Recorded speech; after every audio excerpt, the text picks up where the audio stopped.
Your first reaction is going to be, this is a joke. And it's not. But you're going to think it's a joke. And everyone that watched the documentary, the Netflix thing, said, first 30 minutes, they're like, oh, no, this is a joke. It's not real. Can't be real. There can't be people like this. They can't be. But it's like, why can't there be people like this? It's the best kept secret ever because it's the only thing we debunk to children.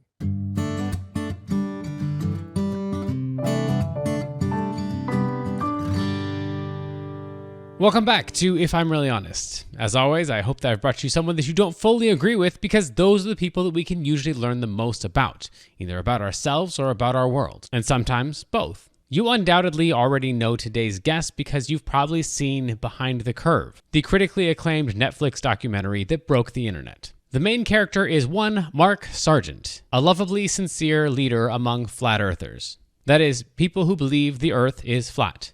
Yes, seriously.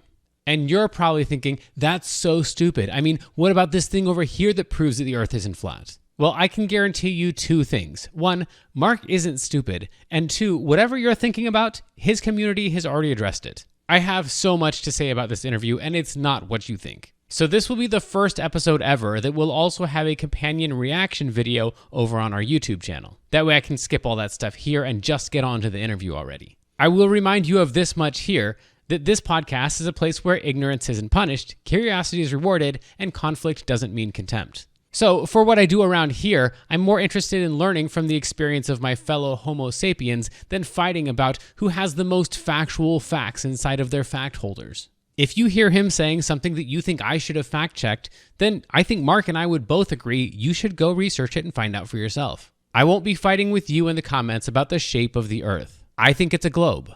I also think Mark is a fun guy and a good guy, and he's right about a lot of things. So instead of filling up the comment section with how stupid you think Mark is or how stupid you think I am, I dare you to be self-reflective enough to comment what you learned about yourself. Because today's conversation isn't really about the shape of the earth. As always, it's about how any of us come to believe something really deeply and what to do when it puts us at odds with the world around us. My distant cousins, it's my great pleasure to present to you, in his own words, the thoughts and experiences of Mark Sargent. All right. So the moment that I realized that this might be something tangible, something that I was going to be spending a lot of time on, I was extremely frustrated. And by that, I mean banging my head on the keyboard, because my journey was way longer than the average person. The average person that gets into our community, 2 to 3 weeks, give or take, before they cave in under one of the 5 stages of acceptance and then finally become part of our community. But for me, I didn't have a lot to draw off of because there wasn't a lot out there. I mean, I literally joined the Flat Earth Society that is based, I think a British guy is running it out of Hong Kong.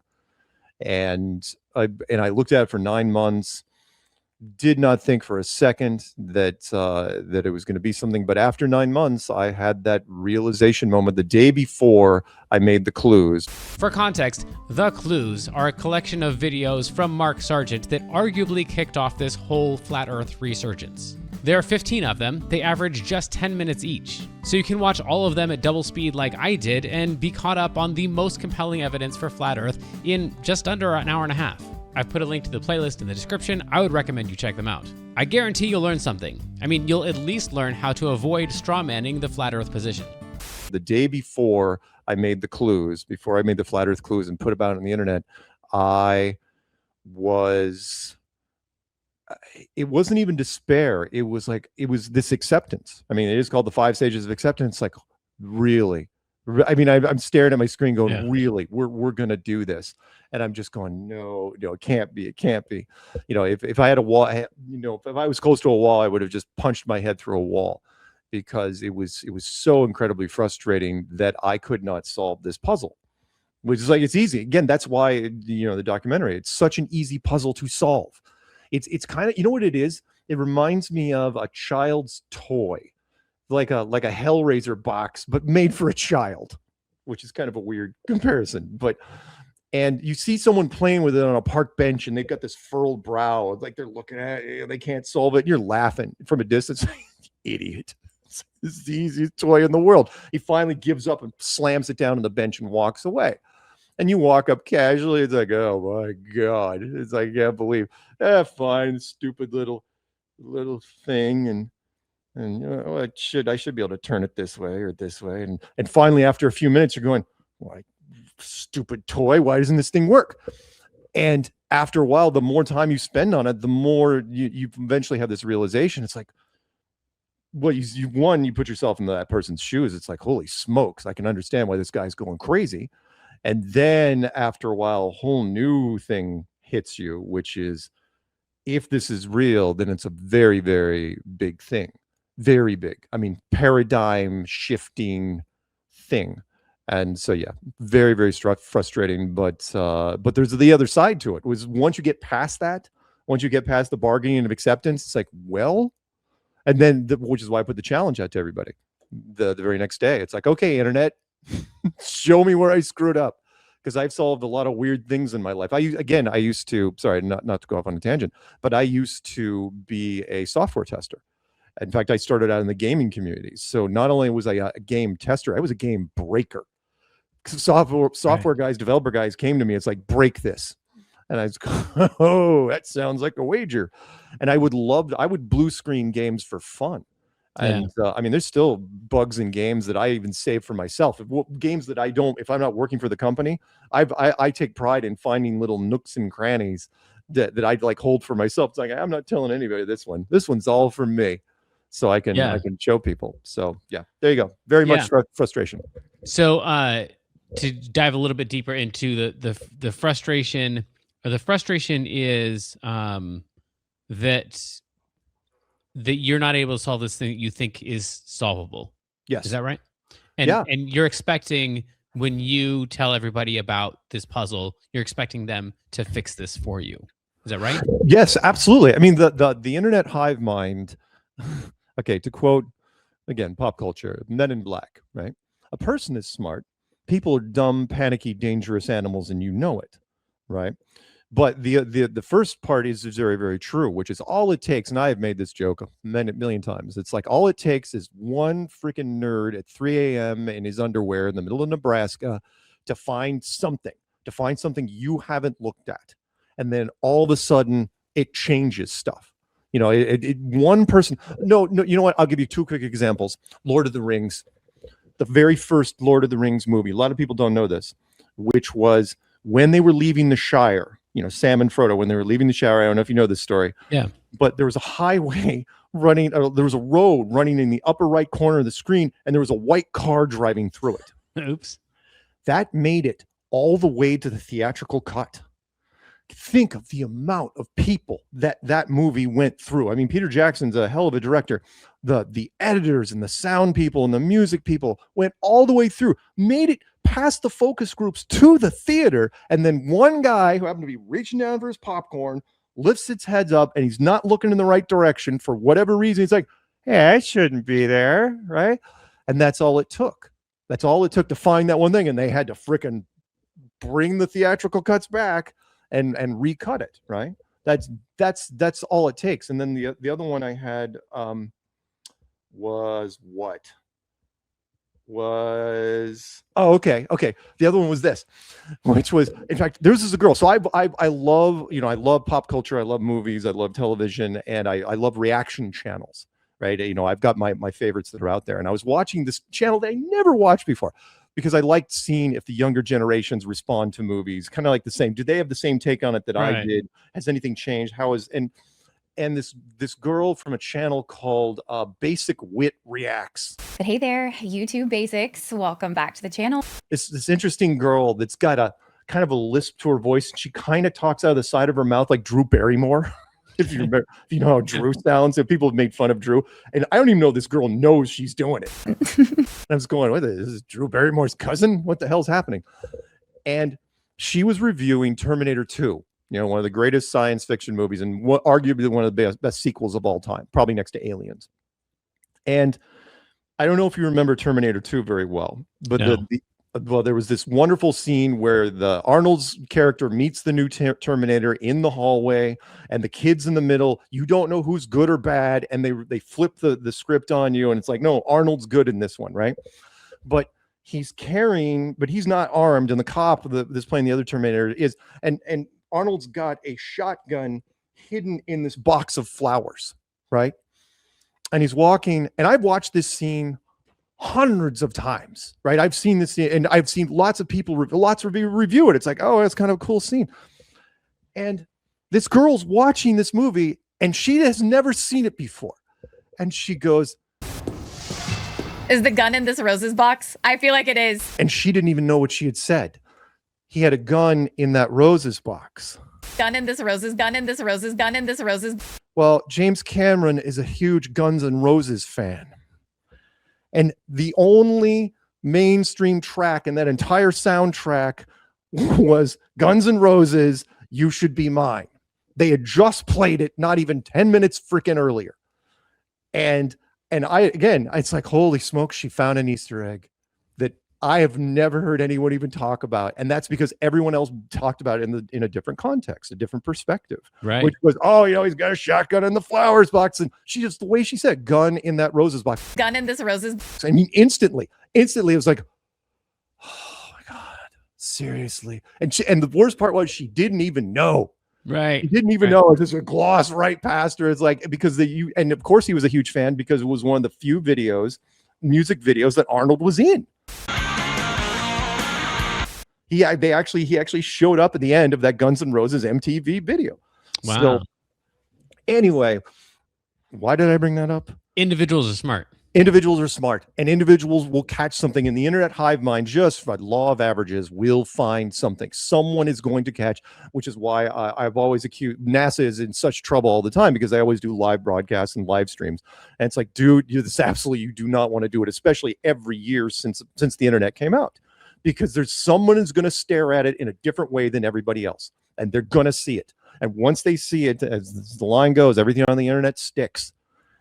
Which is why I've told different producers, I've said, I will never, there's only one thing I will not do on camera, and that is I will not renounce flat earth on camera, because even as a joke, because the soundbite will stick and it will never go away, and you will be constantly backpedaling and defending yourself till the day you die. And I mean, I had a full blown, when I did a mobile commercial down in Australia, weird. And they asked me, hey, can we do a take where you renounce flat earth? And I go, absolutely not. Yeah. Not even as a joke, because it will get out. And once that gets out, they will hammer on me, because the conspiracy crowd is so twitchy, so incredibly. I mean, they're twitchy on anything. You make a freaking anything. You use the number 33. You do the whole OK symbol with your fingers, anything, and they will come after you. So I treat life like I'm on camera. Yeah. Okay. So do you consider yourself a part of the conspiracy theory community? Yes. However, I do have caveats to that, in that I do something. I'm not going to say that I'm an anti-conspiracy conspiracist, which is kind of a weird term anyway. You might as well forget that.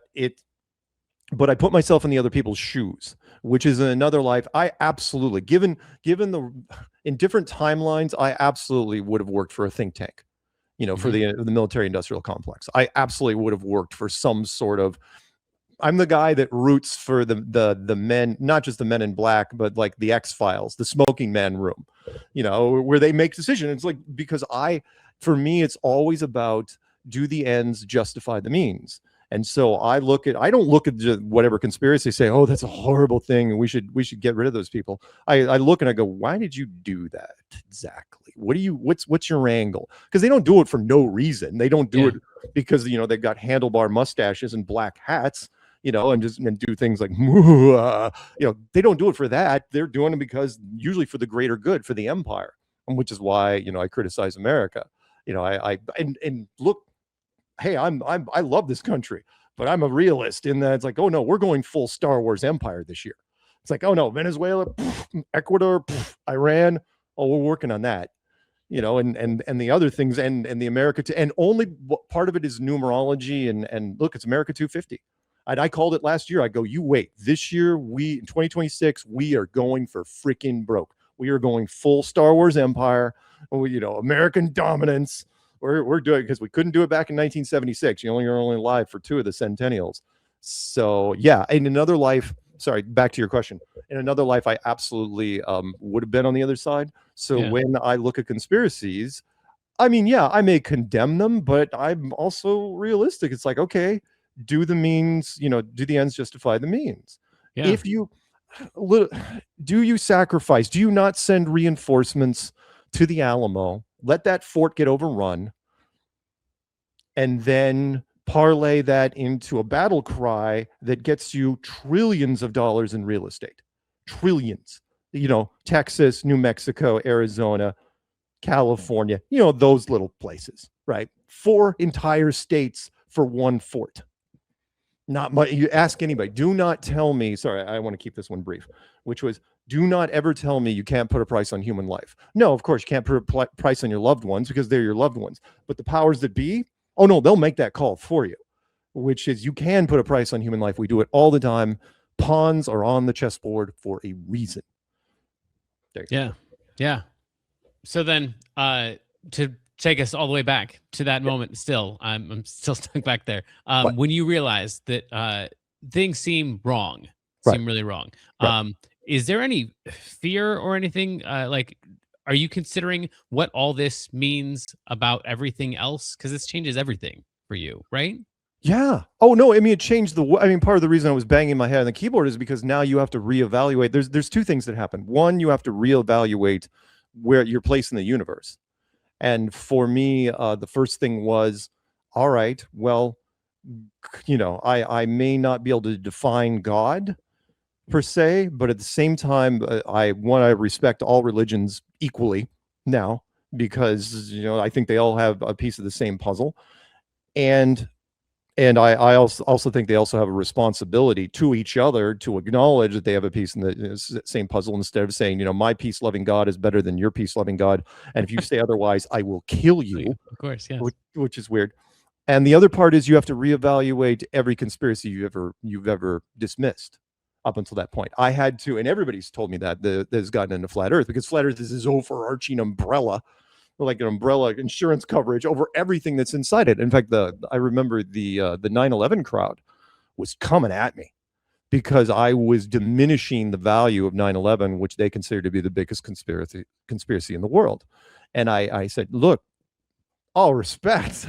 It's like, first off, I think Pearl Harbor is right up there. It's about the same amount of death toll and everything like that. But also 9/11, you're talking about one city in one country in one part of the world. I go, flat Earth is the whole thing. It's the whole enchilada. It's the whole world. You have to reevaluate everything. But also to that point, if flat Earth is real, right, then you're talking, if they would be willing to lie about the Earth, or at least be somewhat deceptive or, tell half truths or what else, is there anything you wouldn't lie about? Nothing. Everything's back on the table. So again, I believe in certain things. JFK. One of my first conspiracies ever, because it predates the internet. I saw JFK by Oliver Stone in the theater, packed house. One of the first movies ever when I walked out where people were just, what is happening? They're so angry. Oh, because he shot it so well. I mean, CIA conditioning will tell you he mixed real footage with his own footage. And if you can keep a target, you can look this up. If you can keep a target engaged for more than 40 minutes, you've got him. You now will influence them to agree, which is why. Oh, I'll give you a quick little one. Do you ever hear about the GI Joe clause? No. Ever hear about that? That was back in the day, late 80s, early 90s. Do you ever remember the cartoon GI Joe, the Real American Hero? Oh yeah. GI Joe, American hero. GI Joe was there. A lot of people don't know that they were so clever that they used the same animation team for their commercials, for their toy commercials, as they did the cartoon. And then they only ran their toy commercials during the breaks of the show, and they ran back-to-back hour-long shows. And Destro's army destroyed Joe and Cobra. Find out at Marvel Comics. Well, that's awesome. A problem, because what was happening was the lines were getting really, really blurred, and it turned into this 2-hour commercial, and the kids were just riveted, right? And they were just dialed in. And so what was happening was, quietly behind the scenes, was kids would go to the grocery store with their mother, like they do, and then be like, putting toys in the basket, and then mother, how it goes. Mother's like, no, you're not buying this. No, you're not buying this. Until they got to the GI Joe toy. Right? It's like, no, you're not buying the stupid G.I. Joe toy. And the kid, usually the son, would pivot and be like, oh no, you're putting the toy in the basket. Right. And I mean, they push back on their mothers, and mothers be like, what the hell's wrong with little Timmy? And then they would start comparing, they talk to the other mothers, and it did not take long before all of a sudden politicians were called. It's like, what the hell is happening? And they very quickly ramped that up, and they had to pass laws that now have been filed under like the part of the Child Protection Act, but it was initially part of the G.I. Joe clause, which is like, you are not allowed to run commercials exclusively for your product during your shows. So anyway, the bottom line there is people are very, very easily influenced. I don't even remember the original question. Was there fear in that, or like what other emotions other than the frustration of trying to solve the puzzle? Fear. Straight up fear, in that I was worried that there would be a small amount of people that would crack, because I'm nothing rattles me really that much. I mean, short of an act of God, it takes a lot to impress me nowadays. I am so jaded when it comes to audiovisual media, or even out there. I mean, spaceship lands on the ground, it's like, there better be a light show. I better see Pink Floyd being played while you're doing this, because I'd be the worst movie critic ever. So I was worried that there'd be people that would not accept that, if you pull the universe from this massive, massive thing and turn it into a giant studio apartment, would they develop some sort of weird claustrophobic feelings and snap? I was like convinced, like maybe 1%, 2%, something like that. And I was really worried because of the Milgram experiment that was done years ago, if you remember that, where the scientist was like, oh no, only a 4% chance that those guys are going to crank up the voltage and kill the guy in the next room. And it turned out to be 60. And then when another person was in the room doing it with him, that bumped up to 90. And to where when people were when the Joker made that challenge for Batman, he's like, who's going to blow up which boat? Why would they give us the detonator to our own bomb? Tonight, you're all going to be a part of a social experiment. Each of you has a remote. Blow up the other boat. If, however, one of you presses the button, I'll let that boat live. So, who's it going to be? Harvey Dent's most wanted scumbag collection, or the sweet and innocent civilians? You choose. Right? And I'm going, and neither side blew up. I was going, I almost flipped off the screen, where I was like, oh no, someone was going to blow up the boat, because the Milgram experiment says there's a 60% chance that a random stranger will just kill you outright if they can get away with it. I know it's like it's the shocks thing. It's not as direct as like stabbing or shooting or something like, but it was true, and it's absolutely repeatable to this day. So I was worried that was going to happen, and it never did. It never panned out, not even close. We've done hundreds of meetups at this point. Never an incident. In fact, the only incidents we've ever had is when a troll shows up, right, and then realizes when he walks in the door, there's not just 4 people in there, and he's like, holy crap, and then they freak out and they leave. They don't want to deal with it. And I appreciate the trolls for the motivation to show up, but that was the other secondary part was fear, and it never happened. And then, and sorry, one more emotion, which would be that I missed something, and how long would I wait before I would forget about the other shoe dropping? And I waited roughly 6 months. And even then, I'm just ballparking it, because when the subject matter experts started calling that number, because I put my contact information out there. And by that, I mean every branch of the military, air traffic controllers, some pilots, which we talked about the first time. And you and I may want to talk about conspiracies. The fact that our first run at this was almost wiped out entirely, which is really, really weird. But after those people called, the very first person that called me was a Navy Sparrow missile instructor. A full-blown instructor. Okay. And I remember my co-host, it was like, you don't have to come on and give us your name.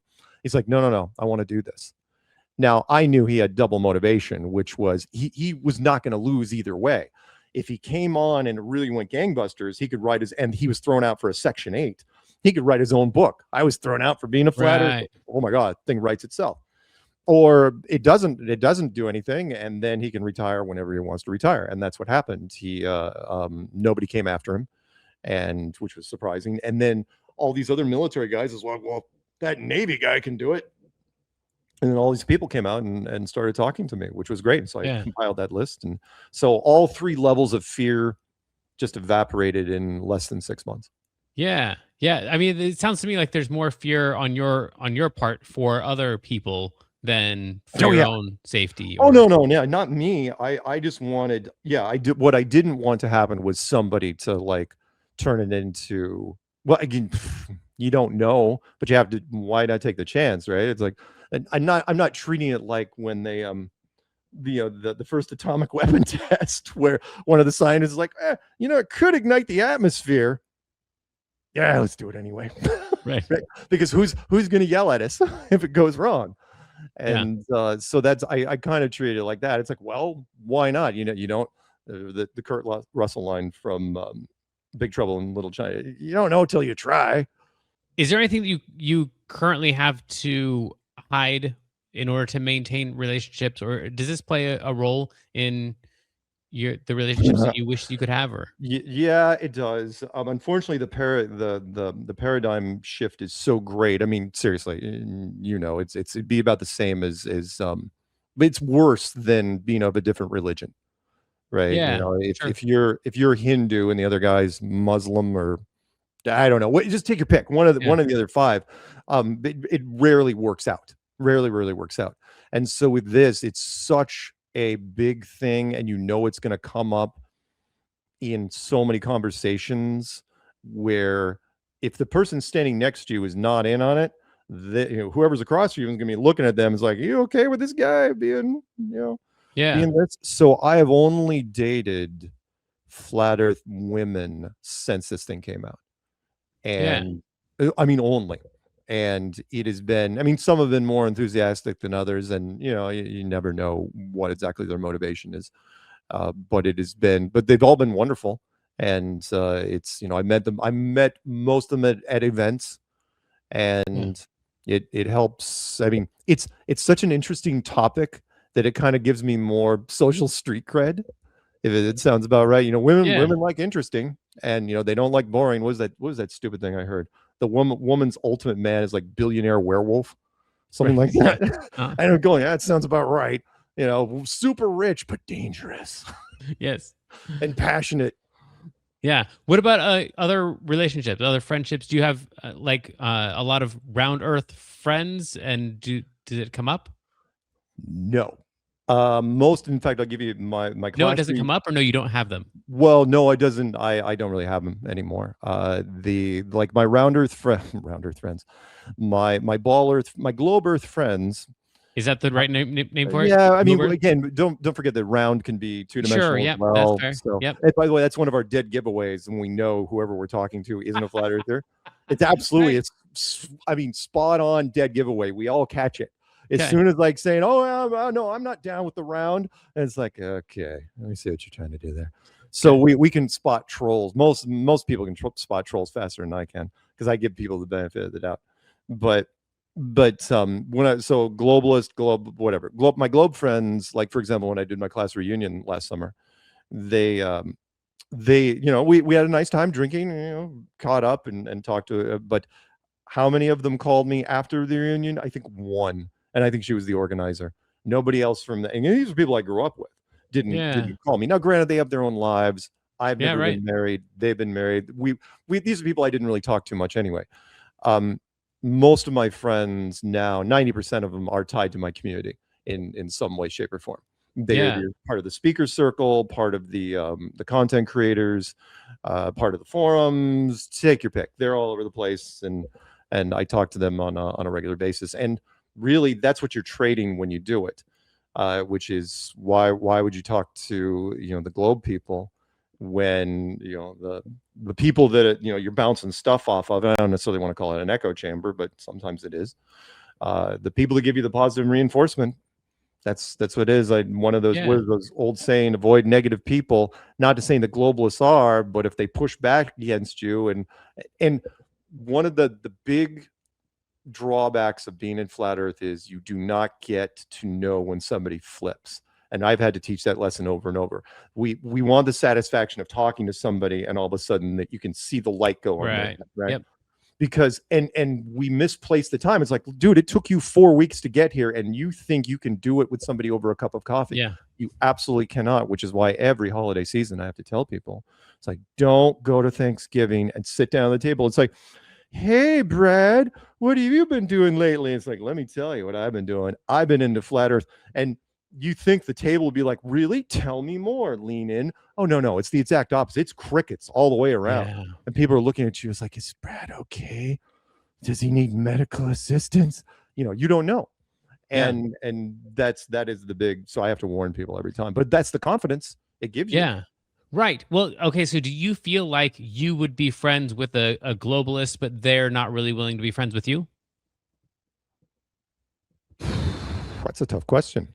I've always given people, I do have, I don't even want to call them friends. Anyone that's a globalist is, I have some that are friend-ish, but most of them are acquaintances. Yeah. Because they know we can only go so far in a conversation. Because if you're down with the whole flat thing, you're also into conspiracies a lot, right? You've got your opinion. I mean, you believe more conspiracies than not believe them. Meaning, if the auto hoax thing, which is whatever is on mainstream news, you're looking at it and you're going, yep, 75% of that is right. Is crap right off the bat. I mean, the term auto hoax, which I don't like, is true. Which is, there are so many of our community, they'll just look at mainstream and they'll just like, okay. But I tell them also, it's like, whatever you see, come on, it's old tricks are the best tricks, which is whatever's on mainstream, the stories you got to read between the lines anyway. Which is, okay, why is this story being run? Like Citizen Kane wasn't just a movie, right? And that is, it's one of the oldest tricks in the book, which is if you're very wealthy and a newspaper or whatever is talking bad about you, it doesn't take much to figure it out. It's like, oh, I just have to buy the newspaper or the radio station or whatever, Citizen Kane, buy the newspaper, and then I can run any story I want. And then it's like, wait a minute, I can run stories to influence the people? Right. Yeah. I mean, come on, that's been going on forever, as long as there's been media. Yeah. So, okay. So let me dig a little deeper in this dynamic then. It's interesting to me. Do you feel like it's a big enough deal that anyone who is a globalist and is not willing to look at the evidence for flat earth is probably can't be a long-term friend on your end of it? Because frankly, I feel like I could be your friend. Well, no, I mean, it's rare. No, I could be your friend. No, I can understand you're a nice guy, but you're also more open-minded than a lot of people. When I run into a globalist that is straight, that you can tell stage 1 is denial and stage 2 is anger, and they're writing those two constantly, and I've seen it. Okay. What am I supposed to do with them? I mean, but it's even more simple than that. It doesn't even have to be flat earth. The introduction conversation that usually comes in our group is, do you believe in especially in America, do you believe in the American space program? Right? Do you believe the Americans went to the moon? And if the person on the other side of you all of a sudden starts misting up, right? They're looking up towards the moon. It's like, those brave boys, and a single tear rolls down their face and falls off and turns into a bald eagle and flies away. Then that's exactly the person you are not going to be talking to. It's like, yeah, we're not going any further than this. Okay. Because if they believe everything, I don't want to pick on my own family, but if they believe from God's lips to Fox News, you're probably going to have a hard time working your way into that. So, which is why there are certain things that have happened over the years, which has really, really helped us. And Artemis was a windfall for us because everyone was analyzing that because the internet's bored. The internet they love looking at stuff, and people love a mystery. That is an old saying. Human beings love a mystery. Right. Okay. Well, and that seems like that. Perhaps I am inclined toward conspiracies. I don't know, but I feel like you and I talked before this, and you are inclined towards it. A lot about conspiracies. Well, but I feel like I've got an intentional guard against that because I don't want to be an auto hoaxer or whatever the term is. Like there are some things that are not a hoax. There are some things that look like conspiracies that aren't conspiracies. They're just Sure. bad luck or they're coincidence or whatever. And so I feel like I've got to be skeptical about my skepticism Right. if I'm going to be a very good skeptic. Right. So, and it sounds like you're similar. What are some things? What are some skeptical things that you're skeptical about? Are there what conspiracies do you feel like? Yeah, it might have just been Oh my bad luck God. I or mean, whatever. all right. Do I believe in coincidences? Yes. Yes, I do. However, not a ton of them because I mean, yeah, there are things that happen. Of course, bad luck happens. There are some conspiracies that aren't very sinister, that are just matter of fact, which is why again why I put myself in the other person's shoes. And I've gone into, I've gone into the bad guy role. And it's like, okay, would I do this and why would it? Titanic, great one, fantastic one. Which is there's nothing sinister about it. It was straight up insurance fraud, nothing more than that. There wasn't anything diabolical about it, and it started out because the British government screwed up. Which is, the story, the Olympic, which was the sister ship to the Titanic. Wait a second. What? Hang on. What? Just You to don't- make sure I'm following with you. Yeah. Are you saying that the crash was intentional for the insurance? Absolutely. I Absolutely. have never heard this before. Oh yeah, you look it up if you get a chance. It is a brilliant little story, and it follows back. Oh, it's a great. It doesn't take long to tell. Which is there was two ships, the Titanic and the Olympic. The Titanic was built second. The Olympic was built first. Olympic was going through the channels and doing all their trial runs into a British warship. Apparently, it was the British warship's fault. They try exchanging insurance cards, like you do with ships, and the British and the British government's like, yeah, we're not going to pay it. Well, that's a problem because, as you know, with some cars, if the car damage is bad enough, the car never runs quite right again. And with ships, it's even worse. So they tried to fix it up the best they could, and this thing had a wicked shimmy to it. Apparently, it was like, there's no way we're going to be put cruise passengers on this for days on end. So someone came up with a great idea. It's like, you know what? Let's throw this right back at them. Let's get a skeleton team out here, switch the freaking names. It's just paint. Switch the names. We'll send the Olympic out as the Titanic on her trial run to the States. We'll deliberately crash it. We'll flood multiple chambers. And here was the catch. We'll have a backup boat not too far away, basically a bank getaway driver, full with blankets and life preservers and food ready to go, right? Everything's working great. So they switch the names, ship goes out, rubs against an iceberg, you flood the chambers, flares go up to the getaway boat, the captain chickens out because he doesn't think he's going to get away with it. And by the way, that is a common trope with getaway drivers anyway, which is like getaway drivers that get nervous, like, screw this. And the bank guys are like running out of the bank with nobody to go to. Guy leaves. Remember, the Titanic did not have enough lifeboats, and they're like, "Ah, oh, crap." Right. And that's why the captain, by the way, stayed. He's like, I'm not getting away with this for sure. So he goes down with the ship. And the British government, it was a very hush thing. Yeah, look it up if you get a chance. And that captain, you know who they went after? The captain from that boat, he was through. The captain from the boat that was the getaway driver. Yeah, they right. Quietly made sure his career was done.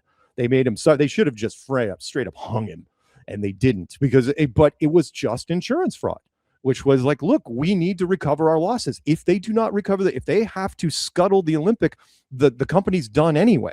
So in the grand scheme of things, either way, White Star Lines was done, but at least they went out trying, which was, hey.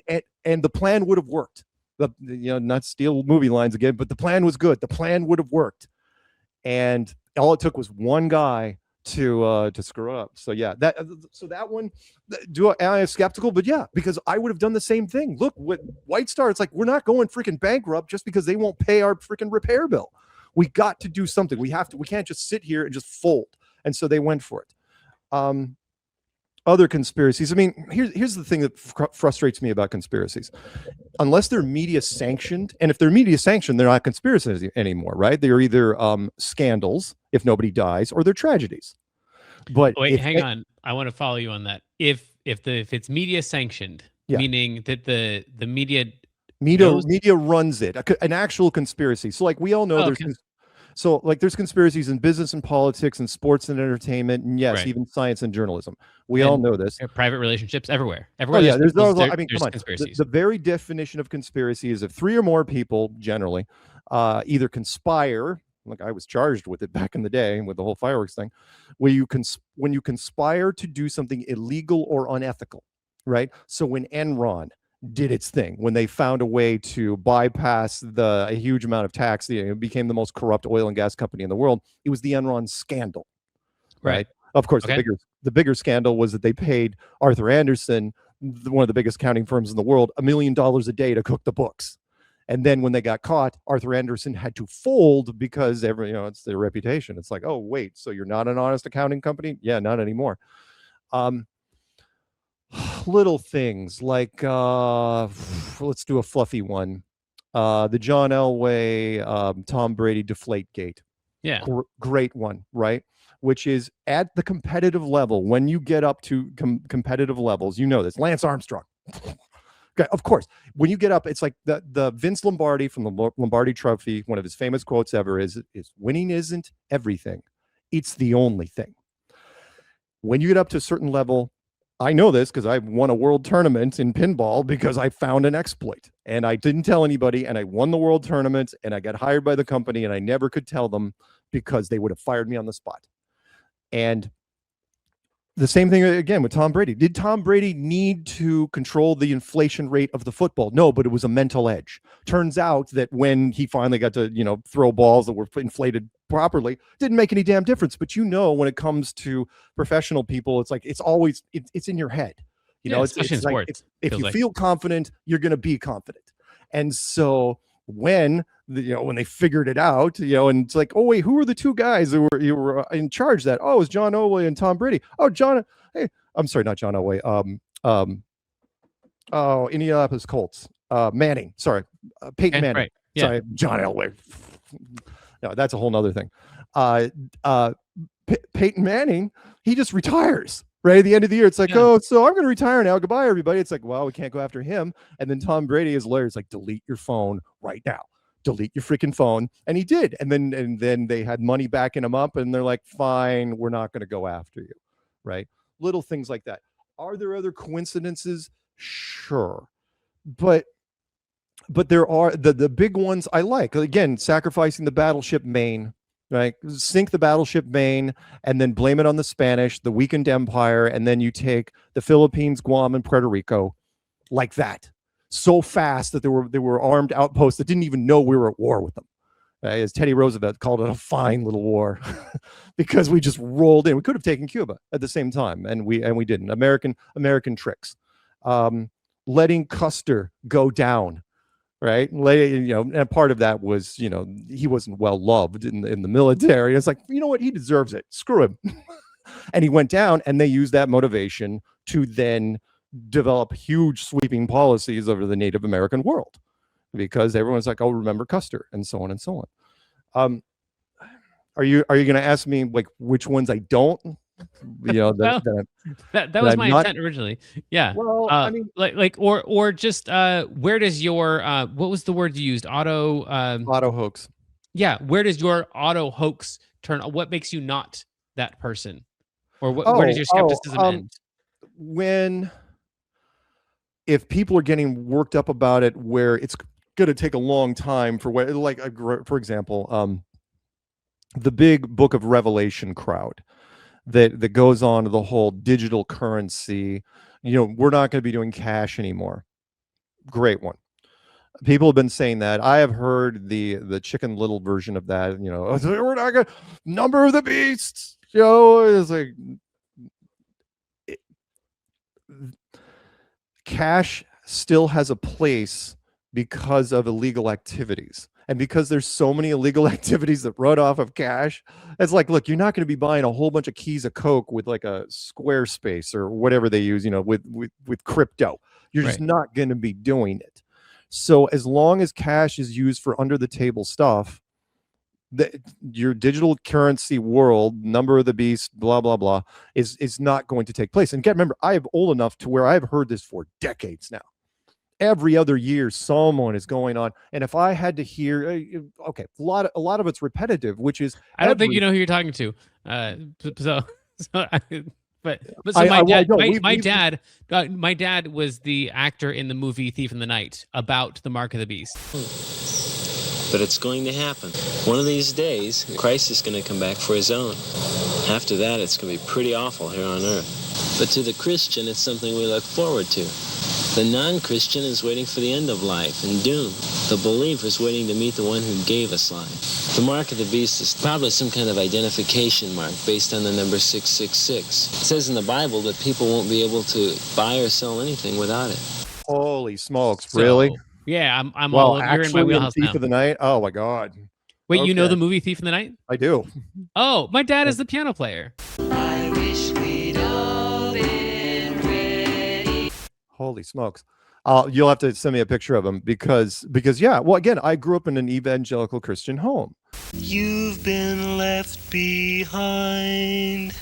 where I mean, during the 80s when church was definitely, we had some great youth pastors, and it was a real, once you get the cool kids in the youth group, oh yeah, it's the church, you're going to stuff on Wednesdays and Saturdays, and you're meeting at this and that, and you're watching special movies, and it's a scene, man. Yeah. But we because of that, where was I going with this? Shoot. What was the original Mark thing? of the Beast, you were saying which Oh things yeah. you don't care Okay, about. so every president since freaking Reagan has been accused of being the Antichrist at some point or another. I mean, every single one, and especially the Bushes, and then of course later Obama, and it's like even and then when they run their term out, the crowd just shifts to the next guy, and it's like, Yeah. really? Because I was listening to you for 4 years talk about this guy, and we're just gonna shift focus and move on to the next guy. And it's like, no, I can only hear Cry Wolf has jaded me in so many ways over the years because I've heard it. I've just heard it. Enough time has left. Another one would be so digital currency, 9 times soon. In fact, the only way you're going to do it is if you have some major world catastrophe. If the only way you can do it is if you break down borders entirely and create some sort of one world government. And I know I've heard about the New World Order for a long time, and I know America's supposed to be it's on our money, so of course we want to be the New World Order, especially since, hey, wait for it, what do you think? I look, when I did stuff over in the Middle East, you know what, they still to this day, a lot of them call America the New World because that's what it was back in the day, which was, hey, we discovered a new world, like a new expansion in a game like Warcraft. Wasn't lost on me. So another one would be Nibiru. That's a great one, which was, that we're part of a binary star system, and then a whole nother solar system every once in a while is going to swing through ours and wreak freaking havoc. A wonderful movie with Kirsten Dunst called Melancholia was based on it. Spoiler alert, everybody dies. The movie 2012, which was loosely tied to it, which was done in 2009. So from 2009, remember, because it was supposed to happen in 2012. In 2009, for 3 years, I was ramping up my survival gear. Yeah. I had already written a survival guide at that point. But when you didn't have any left over from Y2K? Yeah, I had to replace all the stuff from Y2K at that point. But yeah, Y2K. Well, I remember going to a party in 1999, greatest year in movies, by the way. Look it up. That's when we peaked out of cinema. Cinema was pretty much done. I don't know why. I was like, all the script writers are like, well, we don't know if we're going to make the 2000s, so let's run our best stuff right now. I remember a party in 1999. There were people hanging around me at that party. And my girlfriend, who was ex-military, she was calling them out on it. She was like, the only reason you're cuddling up to him right now is because if the lights go down, you're going to want to go to our house. That's the only reason. And they weren't wrong. It's like, I had a whole bunch of stuff. And by the time 2012 came around, oh, good Lord, I had a ton of stuff. But my survival guide, I only wrote it because of Katrina. Katrina, when Louisiana got trashed and the whole city of New Orleans got relocated, the whole city, I believe. Most of them went to Texas. Only half of them came back. But the people that came back, they didn't get any survival supplies at all. And I'm like going, you were just literally moved out of your city, right? Yeah. Because the water came, the lights went out, there was looting, even the press, even the police wouldn't go into the darkness because it was just hell on earth. And yet when you came back, the denial kicked in. It's like, well, it's not going to happen again. Right. Yeah. Why wouldn't it happen again? Yeah. So yeah. Anyway. That's survivorship bias of like, I don't know if I think similar to like going to jail or something. Like if you've never been, then you think this is going to be the worst thing ever, and then you get there and it is the worst thing ever, and you survive it. You're like, well, it's not. I could go back. Denial. I had to. Denial sinks people all the time.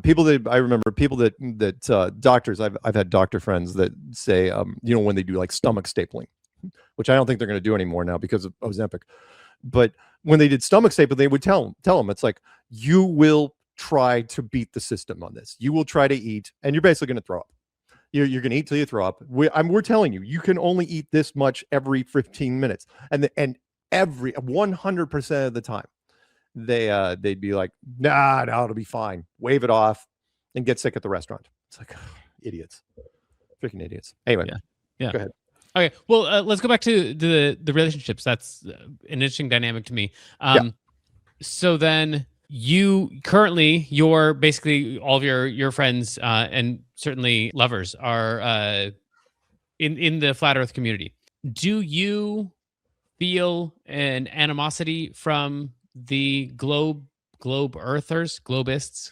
Globalists, globe earthers, whatever you want to call them. It doesn't really matter. I don't call them globetards or anything like that. That's nice. That's nicer than they are to you, I feel like. They are, but that's because when they go through denial into anger, they have to lash out. It is an affront, and the more education they have, and I know flat earthers do not like me saying this, but it's true. The more education they have, the worse it is. Because in fact, I've said, if you have a bachelor's degree in something, anything other than physical science, you got a chance. You have a master's degree in a physical science, there's no way you're coming out of it. You're committed so far in, and you've spent so much money that the chances of you coming around are going to be rare. And if you have a PhD in anything, you're lost. You're absolutely freaking lost. Because the scariest word, look, I've had a lot of academic friends. I helped put a clinical psychologist through school. Which is the scariest word is ostracized, which is you create this peer group, and this peer group is academics, and you're all gunning for the same thing. You want to be published, you want your paper to get out there, and you want to be peer reviewed. And then all of a sudden someone comes along and says, oh yeah, so you're studying astrophysics? Yeah, that's not going to work because astrophysics is worthless. And what does that do to somebody that just spent 6 figures on their education and years? They're a big chunk of their good years, on something like this. And it's like, no, they're gonna, even if they did accept it, I wouldn't want to wish it upon them. They'd crawl into a bottle into a fetal position and just be like, hey, what have I done? One of my neighbors was when I was in Boulder, one of my last neighbor before I left, his name was Wayne Ottinger. He was the NASA garage mechanic for the Apollo program. Go figure. The guy, he was sharing he was on another one of the duplexes. He was waiting for his house to be built. It was going to be the last house he owned. He was in his 80s already. And he was the guy, he had all of the Apollo astronauts on speed dial. And his walls, I remember cats sitting for him. And his walls were bristling with plaques from NASA. He was the guy that literally developed the Apollo moon lander. However, which was weird because the one he developed was a convertible. And they changed it at the last minute and created this hardtop version. And he doesn't even know to this day who did it. But he wrote a book on it. And it was impossible to fly. No astronaut could ever fly at any decent rate. And so it's like, wow, they landed this thing perfectly. But, he got a lot of credit for it, which is weird. Anyway. So then, as far as the flat earthers, but let's go with yours individually. What is your feeling about how the globalists feel about you? Do you feel ostracized by them or outcast? No, I don't. I can't push back on them too hard because I was in their same boat. Before I got into this, I was that guy. I would have, I did say the same thing. I looked at every conspiracy you could think of, but I didn't look at flat Earth because it was stupid, right? Yeah. And I'm a conspiracy guy, so I can't even imagine what they went in with. Is like, oh, the flat Earth is this big joke, which is why literally in the first paragraph of the clues, I said your first reaction is going to be this is a joke, and it's not. But you're going to think it's a joke, and everyone that watched the documentary, the Netflix thing, said, first 30 minutes, they're like, oh no, this is a joke. It's not real. It can't be real. Can't be. There can't be people like this. They can't be. But it's like, why can't there be people like this? It's the best kept secret ever because it's the only thing we debunk to children, right? We don't talk about JFK to first graders. We don't talk about 9/11 or any of this other stuff. But you know what we do say? Every teacher does. We used to think the earth was flat, boys and girls. Might as well play a little xylophone in the background. Bling, bling, bling. But now it's this globe and, it spins. Look at this. Spin, spin, spin. And they put that pretty toy. I've got a couple of them down here behind me covered in flat earth stickers. And they put them in the corner of the classroom and you just leave it there for 12 years. That's top-notch conditioning right there. And usually it's right underneath the American flag if you look at different classrooms. Right? Then you think, okay, what kind of reinforcement is that? Really? The American flag in the corner of the classroom, by the time you're graduating, there's a bunch of people that's like, yeah, you know what? It's where I live. I'm willing to defend it. You know what? I'm going to find my nearest recruiter. And that right below it, that's the globe. Intellectually, I'm willing to defend it because I've seen it for 12 years. That's where we are. No one's ever questioned it in my classroom. Nope. And It's worked. It's freaking worked. It is amazing reinforcement. And then if you go on to university, depending on what you take, then you go into a whole nother level of it. Yeah. But no, the globe. It's not that they're coming after me. They're coming after the idea, which is why I luck out. I get to do interviews and stuff. They're not most of the time. They're not attacking me, personally. They're attacking the idea. And so when I become, when I became, at least the face for a while, I think I was the only one doing interviews for like the first 300 of them. As long as I kept to, try to be nice and do stuff and not just start swinging, and then everything was going to be fine. And it worked out. Plus I got a couple of tricks up my sleeve. One apparently is that I'm naturally socially disarming. Oh, absolutely. Apparently. Yeah. You're very lovable. Thank you. It's weird. There was a guy in New Zealand, only one guy. There's some journalist for a magazine. He caught me. It's young kid, and he goes, I got it. I go, what? Because he was sitting across from me at a lunch table. It was just us, and he goes, you've got this goofy warmth that disarms people. He goes, I don't know how to describe it, but it's there. He goes, I can't get mad at you for anything. And I go, oh, that's good. One less thing. But I went home and I started talking to my friends. I go, goofy warmth, goofy. And everyone's like, oh, dude, that's it. That's freaking it. And I go, well, you know what? I'll take it. I'll absolutely freaking take it. And it's really helped the cause because it's a soft sell. When I go into interviews, I know that the people want to wind up on me sometimes. And I know the difference because like Flat Earth Dave, poor Dave, like the first 100 interviews that he did, he just got crushed. I mean, not intellectually, but the emotions that were coming at him.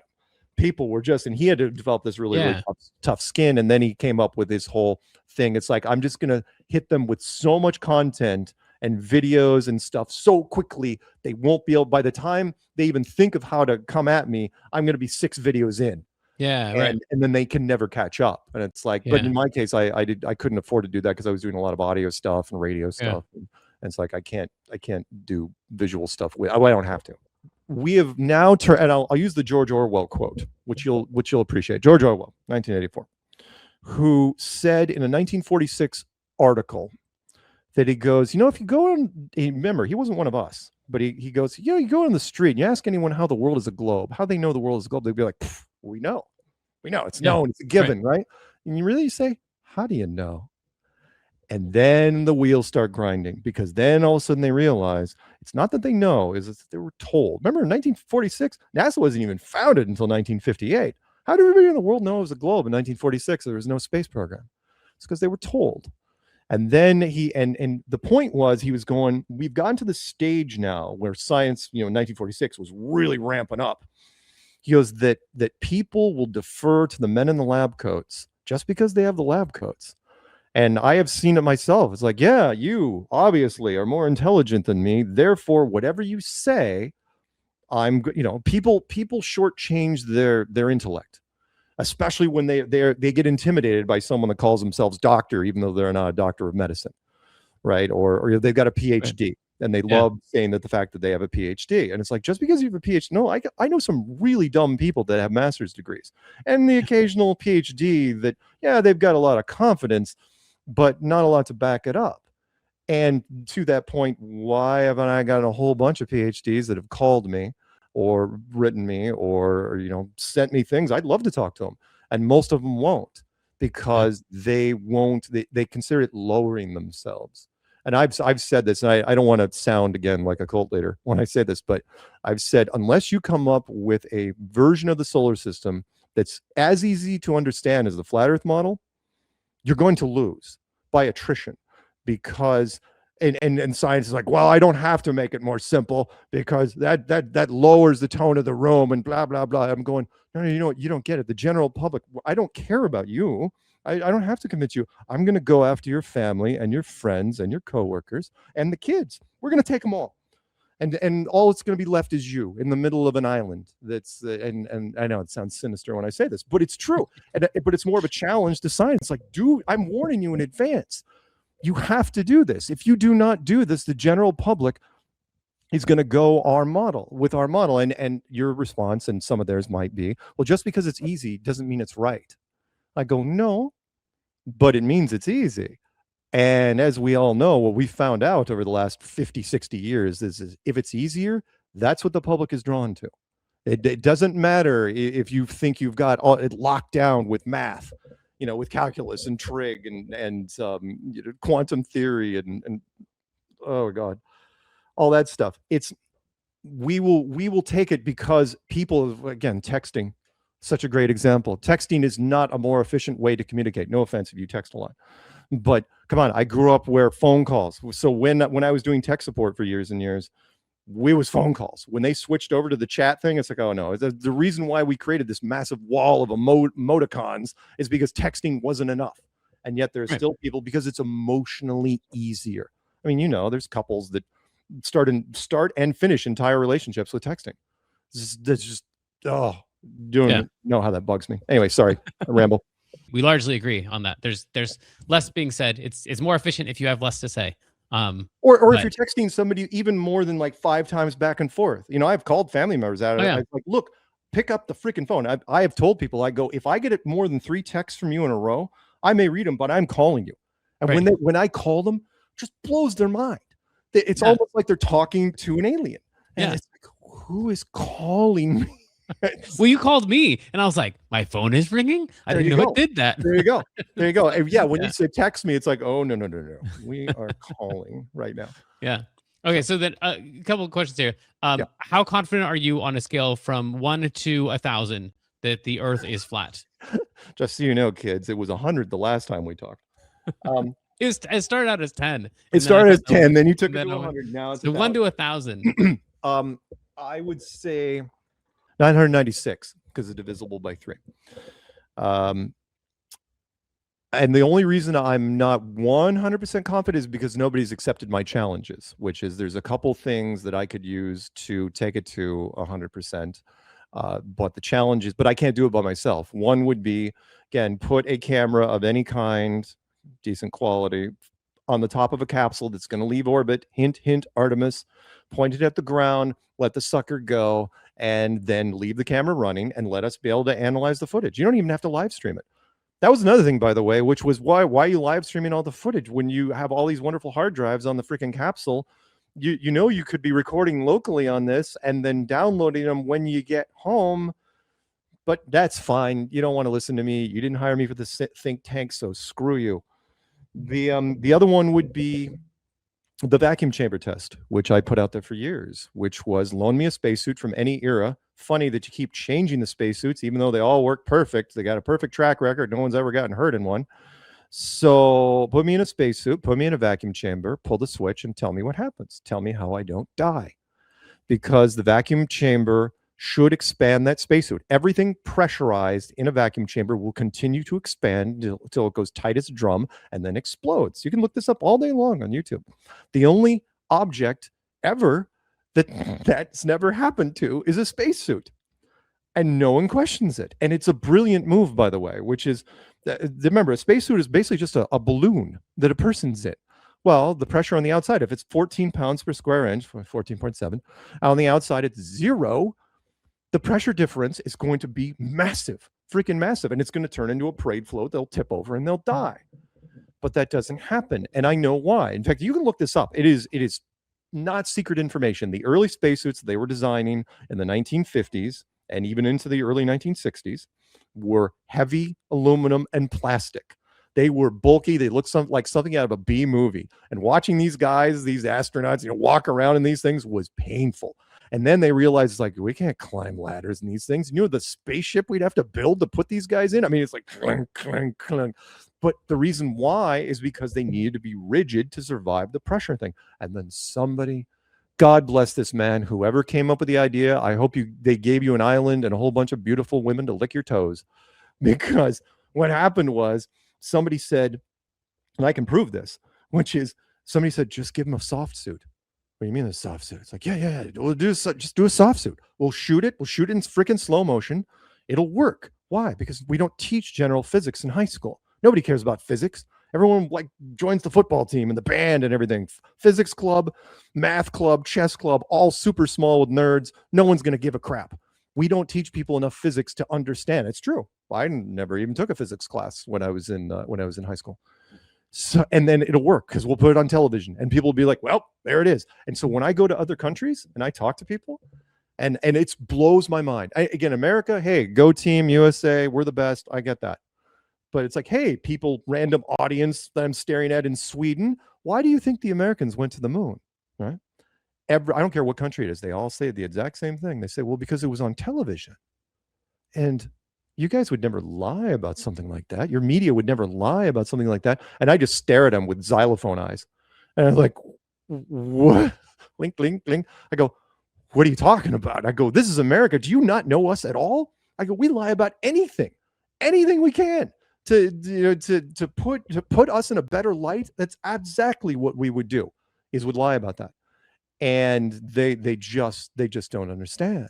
So anyway, the soft suit sorry, back to your original thing, which is the soft suit does not work. It does not make any damn sense. And no scientist has ever called me up. No academic has ever written me and say what magical thing in that backpack on the Apollo astronauts. Remember, this is 1969. This is analog.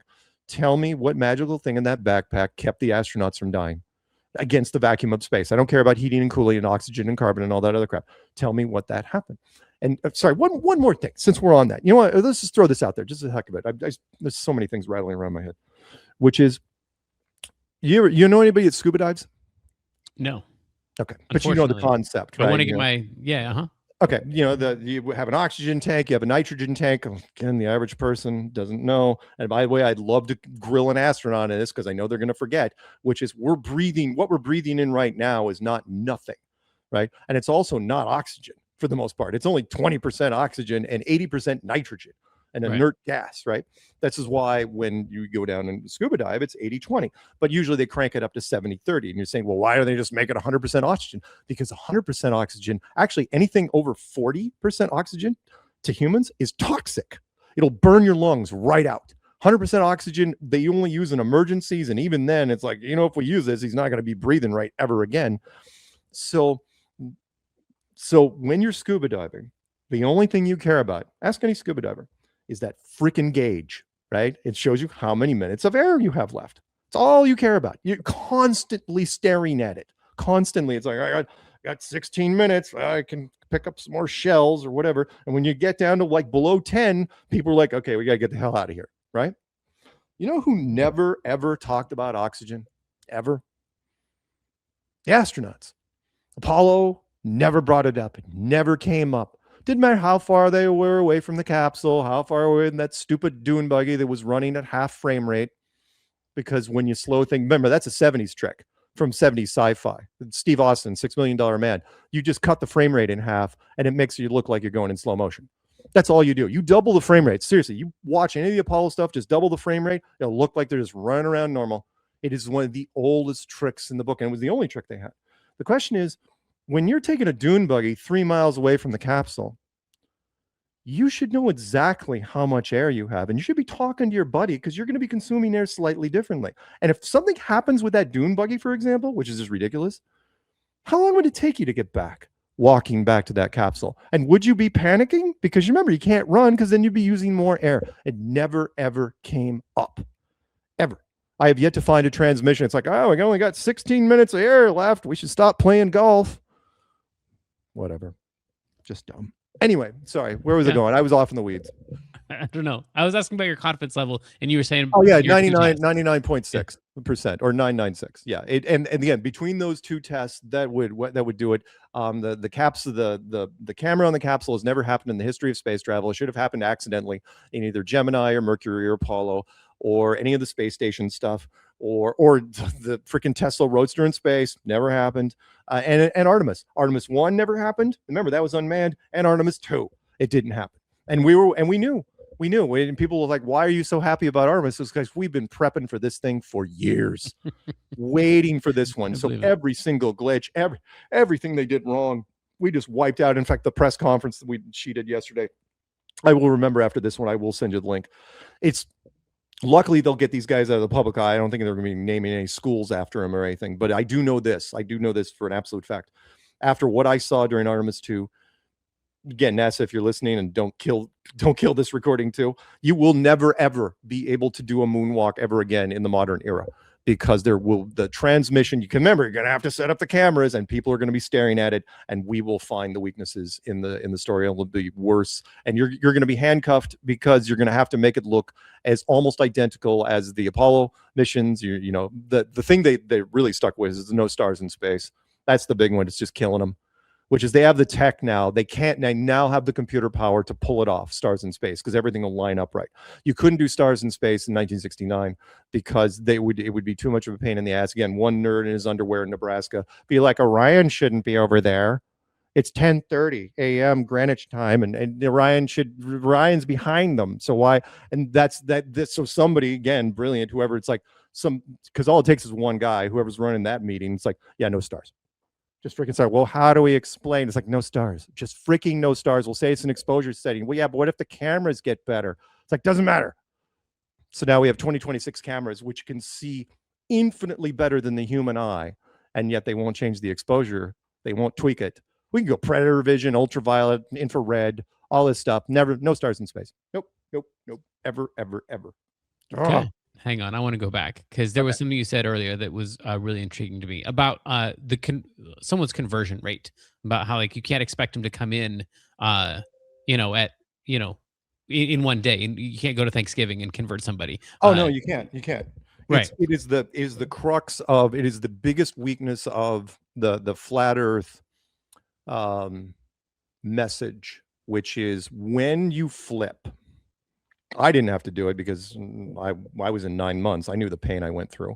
But if the average person only goes through like 3 weeks of whatever they go through and then finally have that light bulb moment, for some reason, when it happens, they get this reaction of, oh, it was so easy, right? Kind of like the child's toy thing I was telling you about before, which is like, it was so easy. I got it. I can convince, and now again, it seems so easy in your head because now you finally got the solution. But knowing the solution in your head and explaining the solution to someone, there's a massive disconnect, because when you're talking to somebody, they're in a whole different state of mind, which is they're still in denial, followed by anger, followed by acceptance. You've already gone through this, and for some reason, you have now erased that. From it's like, oh no, just that was nothing. Those 3 weeks of hell that I went through, that was nothing. Now I'm good, and now I can, there's this weird I have watched rookies have so much confidence they're willing to debate like master's level astronomers right out of the gate. It's like, dude, you've only had the light bulb moment for like a couple weeks now. It's like, no, I got this. It's like, Yeah. really? Do you have, and kind of like the put me in, coach, put me Yeah. in. It's like, and sometimes we do. And so, they hang on for a little while, but then they realize it's like, you still have to develop, the breadth of knowledge and all the other stuff. Right. But yeah, there's that conversion rate. So everyone tries for at least once or twice, and then they get smoked because they stare at this person's and you're like, don't you Right. get it? Right? They Yeah. stare at you like, don't you Right. get it? And the person on the other side, they just have their mouth open making chicken noises. And they don't, of course they don't get it. So it's Right. you want them, they will run into this. So I tell people, I go, just plant the seed, walk away. Yeah. Right? That's all you can do. You plant the seed and they will find it like I did, the drapes closed, 3 a.m. typing, after their 45th freaking flat earth video or whatever it is. And then Right. all of a sudden they'll be worn down, and then you don't even know what video it is. It's always different for somebody, and it'll be like, oh, right. Now I get it. And then they know no one apologizes. That's also the worst part. They may have called you all sorts of names. Yeah. Whatever it was, it's like, you're a freaking idiot. Right? Yeah. And when they turn, kind of like, one of us. But it's not this, oh man, I'm so sorry I ever doubted you. Right. No one has ever told me that. I've had a few people write me and say, hey, I was a little harsh on your stuff, but I am more open-minded. I will say this, but no, I've never gotten a formal apology ever. Yeah. ever. So. Well, and in my world too, because like I used to be, deep in evangelicalism, and now I'm very, very much not. So like in my world, I see that exact same thing of like every time someone either converts to Christianity, like, oh, I'm gonna go convert all my family, like. Good luck with that. I don't think it's going to go like you think it is. Or everyone who leaves, like who has the realization that, oh, this system that I was in, it's not. They all, every one of us, including me, goes out and writes a book because we think if we just use the right words, then everyone's going to see it. But I feel like our knowledge base is really an emotion base. Yeah. We like to think that we rationalize things, but we really feel things. And until someone has the emotional conversion that goes with the intellectual conversion, the words aren't really going to be as helpful as you always feel like they're going to be. Right. And it works in our case. It works out the way it should, which is people which is why I always tell people, when I'm ending stuff, it's like, look, take everything I say with a grain of salt, because you really should do your own research. I'm not here to convince you. I'm not here to persuade you. I'm just here to say, hey, here's the idea. Figure it out for yourself. But then I warn them, and it's not reverse psychology when I say it. It was the opening of one of my books, which was, I go, if you like your life the way it is, if you wake up and like everything is awesome, don't look into it, because it is kind of like the Matrix, which is, I'm not saying, I don't want to be as harsh and say ignorance is bliss, but when you get into this, there is a period kind of like Neo where he's not doing well. And then finally, when he gets to the other side, it's like, okay, now I can move forward, or the Cypher reference from it's like Cypher wanted to get back into the Matrix. He's like, nah, it sucks. But in our case, it's like, no, it sucks. But is it better to know the truth and be somewhat miserable, or to be ignorant and happy? I don't know. Take a pick. But I warn people, I go, if you do this, there's a point of no return. And once you get to that point, and it's too tempting for people, they don't know where that line is, and they think they can walk right up to it and turn around. It's like, no, you're going to trip right and keep going, and then you're going to be, which is why one of our guys, Rob Skiba, who's a big biblical guy, he, in his first speaking thing, he put a slide up, which was April 15th, 2015, the day Mark Sargent ruined my life, because he wanted to, but that was also an insurance policy in case something went wrong, because he was always like 98% for like a year. And he was like, in case I have to roll back, I can just point at Mark and say, oh no, he was the guy that persuaded me. Yeah. All right. Let me ask you one last question here. I want to make sure I word it correctly. I'm afraid this is going to come across as a gotcha or something like that. So I just mean this as sincerely as I've met all my other questions. Okay. Too. Okay. Do you feel like if you came across the realization that the Earth was actually a globe, do you feel like you would be able to hold that belief and also hold on to your community, or do you feel like you would lose your friends? No, I'd blow it out of the water. Because again, remember, I came from a gaming background where I would break games for fun. And I'm not saying that the community should be broken, but if I am a big believer in an objective truth, and when it comes to the greater good, I'll be as honest as I can here, and I know we're going to do a follow-up interview anyway, which is, or not as honest as I can, but be as forthcoming as I can. I'm a big believer in that this war, our civilization has basically run its course when it comes to how far we have gone, what our benefit is to whoever created this place. Meaning, the best books have been, we peaked out in the 5 forms of media, 2D, pictures, sculptures, music, books, and dance, not particularly in that order. Everything's been peaked out a long time ago. When was the last major symphony that ever meant anything? 1916. Major books were late 40s. Most influential books, and so on and so on. Movies, 1999. Come on, that was 27 years ago. It was a great year. It was it was an important year for me. So I'm biased, but look this up if you get a chance. I mean, objectively, I've talked about this for years. The greatest year in cinema was 1999. You can look. I think so. Yeah, that was Matrix, right? Wasn't Matrix 1999? Yeah, Matrix, yeah. Galaxy Quest, Fight Club. There's a whole bunch on that list. I mean, it is an amazing list. I mean, I remember I was in Boulder and I was walking to the movie theater multiple times a week because I would see everything in the theater if I could. But what blew me away, because I had this discussion with somebody else, I bounced this off of other people, and they go, and we came to an agreement. You know what the second greatest year though was in cinema? It was 1984. Going back another 15 years, and you could look it up. It was the year that launched 1,000 sequels. It was all these major franchises started in 1984.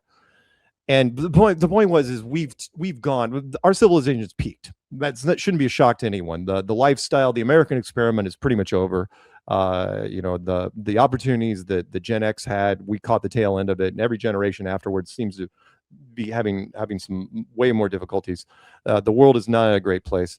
So for me, and I'm not saying this lightly, for me, which is why it's underneath my thing right here, I would love to see a reset of the world. And if Flat Earth does that, I am not going to hesitate in the slightest. Meaning, I do believe in the old civilizations. Again, look at the sunken cities off of Japan, sunken cities off of India, Machu Picchu, Puma Punku, the real pyramids, the Bosnian pyramids, Bimini Road. It goes on and on and on. Right? We are not the first people to rent this apartment. And all those civilizations ended one way or another. Maybe not in a spectacular, horrible 2012 way, but they did end. And like a graduating class, they had to leave, and then another civilization came along. I think we're kind of at that point. And I'm not trying to say that it sounds like a cliche, because people have been saying that for a long, long time. But I don't think that Flat Earth was an accident that we ran unchecked for 3 years, if you know what I mean. And it took 3 years for the system to find, like you and I will talk about more of that offline maybe, where after 3 years, then finally the system started putting in things into place. But at that point, no, it was already systemic. You aren't, short of shutting down the internet, which would kill everything. Now, I don't think it's going to be stopped. I am hopeful that we've not reached our peak. That's still in front of us. But no, I'm there with you. But objectively, I'm looking at it from the outside. It's like, from a novelty standpoint. Yes. I just don't see it. Right. And I do believe that part of this universe runs off of novelty, which is a whole nother thing. You know what? We'll save that for the next one. That is our society is novelty right now. But it is. I mean, that's what we run off of. And I think it's a micro thing. I think whoever's looking at this place is also looking at it as that. Yeah. Okay. But the original question was, do you feel like you would be able to, still have your friend? Yeah. So like people have asked me, it's like, if, for example, we'll just do a hypothetical here. If I was allowed to go up on the space station, right, the ISS, if I actually took a trip to the ISS, never going to happen, even though I've said yes multiple times to people. If I could go up and do that, because the vacuum chamber test isn't necessarily going to convince me that the Earth isn't flat, but it would go a long way. You want to prove it for permanently. You put me on the ISS, and don't do that stupid trick. You want to have some fun, by the way. Here's a great example of why I'd be skeptical about the ISS. Look up a British reality show called Space Cadets. One of the most cruel, I got to say this, we got some time. This is one of the most cruel things I've ever seen, which is why I'd be skeptical, but I'd still do it. You know, if somebody, we'll answer your other question first. If you want to cut out the second part, you can, which is if I went up on the ISS and I saw the globe and everything was copacetic going from the ground to the ISS and I didn't detect any sort of tricks, Mission Impossible style, right? Then I'd be like, oh yeah, that's it. It's over, right? And I would come down and I would tell people like, oh yeah, the Earth is a globe, blah, blah. However, the chances of that happening are so incredibly slim. Even if they wanted to, I know they would try tricks, and I'll use the Space Cadets thing. Hang on, real quick. I want to move back because you're going to go into the Space Cadets thing, right? Yeah. Okay, so my question is, do you feel like you'd be able to maintain your relationships? Do you feel like you'd be able to come back and say, hey, Dave, I'm not in this camp anymore, but I love you and I still want to be your friend? Yes, but at that point, you're in uncharted territory, aren't you? Because then the whole community might just blow up. I mean, at that point, the cohesive bonds wouldn't be there anymore at all, which kind of leads the credence to the strength that we have now, right? If Flat Earth was so easy, remember, like a child's toy, if Flat Earth was so easy to get rid of, why hasn't it been gotten rid of? It's not good English. Why is it still here? You know, why hasn't anybody stomped this out from any capacity, from any angle in the last 11 years? And why did you wait so long to launch Artemis? You had a chance if you did Artemis. Remember, the original Artemis project, you know, the Orion capsule was designed in 2014. What took you so long? You know, by the time you really 2026? Again, they only did it because of the America 250 thing. But if you had your only chance was to stomp this thing out way, you know, long time ago. Or one more real quick is like, if you wanted to snuff it out, look, I come from the programming world. It would have been easy code to just say at any search engine, because they're controlled, especially YouTube, which is run by Google, which is all you have to do is say, don't recommend Flat Earth for anyone ever. That's all you had to do was to stunt it. And they did the opposite. It's like, oh no, egg salad recipe. Here's 3 Flat Earth videos for you. Oh, truck maintenance. Here's 2 more Flat Earth. They were recommending Flat Earth to everyone. And it was auto playing if you didn't hit stop. It was like, oh, moving on. It's like, oh, you know, here we are, you know, whatever Hollywood thing. Oh no, now we're doing Flat Earth. It's like, it just kept happening. So no, the short answer to your question, no. If no, how could it? The common bond that glued everyone together would be gone if that was the case. But why hasn't it happened, right? If you want to snuff out Flat Earth, put Flat Earth Dave up in the ISS. Put the Antarctic thing was ridiculous because why nobody cared is, and why, you know, it came and went and we're a year later now, but over a year later, it's because Antarctica didn't mean anything to us in the first place, except for the Antarctic Treaty. The sun just certainly didn't mean anything, which is why I turned it down. And thank God, because the conditions were miserable. You actually slept in tents on the snow. I thought you'd actually sleep in like military, like aluminum barracks. It's like, oh no, you're sleeping in the freaking snow. So like if it's no, oh no, man. But I also like camping, so yeah. This wasn't even Austin was a camper. And that guy is going, he goes, I'd never do it again. It was awful. It was freaking awful. But let me tell you really quick about the Space Cadet thing, which was, it was a reality show in the UK. And, you know, the UK has never had a space program, which is interesting in its own right, because it's like, really, why not? And they probably, because, you know, if you look up a wonderful video, the James Bond, Sean Connery era, I think it was Diamonds Are Forever, where Sean Connery was escaping from the bad guys, and he was running through various movie sets, and he ran through a moon terrain, and the astronauts were staying in character, running in slow motion, so they couldn't catch him. There he is, behind the rock. Oh, it was brilliant. Absolutely freaking brilliant. Anyway, so the Space Cadets was a reality television show where they created a British space program. And they brought in these, I don't know, younger, they would have been young Gen Xers and so. Oh, wait, I lost you. Can you hear me? Yeah, why? And unfortunately, this is where our tech failed us for the 4th or 5th time, 6 hours in. And yeah, we had spent another 4 hours just trying to transfer files. More about that debacle in the reaction video. More importantly, when I invite guests, I tell them, and I really mean it, that I'm not looking to debate, I just want to present the world through their eyes. I want an episode that they're proud of and that represents their perspective accurately. Not so that their ideas can spread, but so their experience can be known. So that you and I, the listeners, can learn to expand our empathy and villainize others a little less. And hopefully learn along the way. We can learn how uncomfortably similar we are to those mistake-riddled weirdos over there, and consider how sometimes we are the mistake-riddled weirdos ourselves, and better appreciate how valuable it is to be allowed to hold different perspectives. I'm rooting for Mark to be successful in all of his objectively highest endeavors, even if those aren't the things that he's currently aiming at. I'm rooting the same thing for myself, and I'm rooting for you, and I think you should too. Be well, my distant cousins.